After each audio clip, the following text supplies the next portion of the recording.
Halo, perkenalkan nama saya Sanya Sasa Alisa, mahasiswa semester 5 dari Fakultas Ekonomi dan Bisnis, jurusan S1 Manajemen di Universitas Merdeka Malang.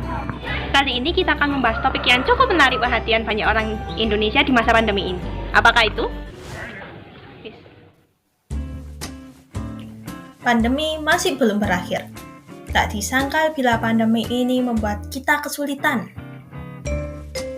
Selain dihantui bayang-bayang terinfeksi, kita terpaksa membatasi segala aktivitas di luar, selalu menggunakan masker, cuci tangan untuk memutus rantai penyebaran virus, menghindari kerumunan, hingga bekerja dan belajar di rumah. 1 tahun sejak pandemi menerpa, muncul satu upaya yang kehadirannya dinanti banyak orang. Disiapkan melalui proses panjang oleh para saintis yang diharapkan dapat menekan penyebaran wabah. Satu upaya tersebut bernama vaksin COVID-19. Kehadiran vaksin yang bagai sang penyelamat ini tak selalu berjalan mulus. Apalagi di era digital saat ini di mana berbagai informasi dapat ditemukan dengan mudahnya. Banyak beredar berita tentang vaksin yang membingungkan kita, entah mana yang benar atau yang hanya omong kosong belaka. Beredar kabar bahwa vaksin-vaksin ini tidak aman karena memiliki kandungan kimia berbahaya, hingga efek sampingnya yang sampai dapat merenggut korban jiwa. Apakah itu benar? Faktanya, kandungan yang terdapat pada vaksin sudah memenuhi standar farmasi yang pastinya aman digunakan. Vaksin-vaksin ini juga sudah melalui rangkaian tahapan uji klinik untuk menjamin keamanannya hingga dapat dipastikan tidak mengandung bahan berbahaya yang merugikan tubuh. Lalu, bagaimana dengan kabar mereka yang meninggal setelah divaksin? Sebelumnya kita pahami dulu bahwa kita sebagai makhluk ciptaan Tuhan tidak bisa menghindari skenario maut yang telah digariskan. Dan perlu diingat juga bahwa belum tentu dua hal keterkaitan bisa menjadi sebab akibat. Kasus-kasus kematian setelah vaksin, setelah dicek kembali ternyata ada penyebabnya masing-masing.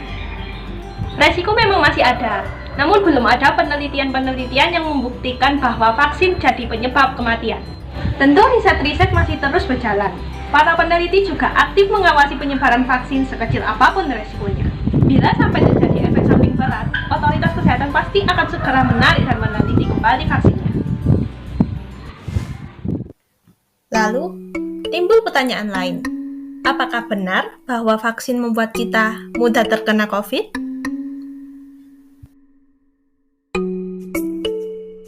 Dan jawabannya, tidak. Nyatanya, vaksin butuh waktu untuk bekerja secara efektif setidaknya sebulan setelah dosis kedua. Jadi, bukan berarti setelah vaksin kita bebas keluar tanpa masker dan tak lagi menaati protokol kesehatan. Kita masih harus tetap waspada, apalagi kini virus COVID dapat bermutasi menjadi jauh lebih kuat dan berbahaya dari sebelumnya. Semua yang kita lakukan tak terlepas dari manfaat dan resikonya. Bahkan untuk hal dasar seperti makan dan olahraga. Namun, kenapa kita masih melakukannya? Ya, karena kita tahu bahwa kedua aktivitas itu memiliki banyak manfaat. Sama halnya dengan vaksin. Manfaatnya jauh lebih besar dari resikonya, karena memberi kita kekebalan tubuh, dan semisalnya bila kita terjangkit virus sekalipun, setidaknya hanya memberi gejala yang tak begitu berat. Sekarang, kita tahu bahwa berita hoax yang menyebar bisa menjadi sangat berbahaya. Oleh karena itu, kita harus pandai-pandai memilah informasi, jangan gampang panik, dan selalu cek kebenarannya. Sekian dan terima kasih.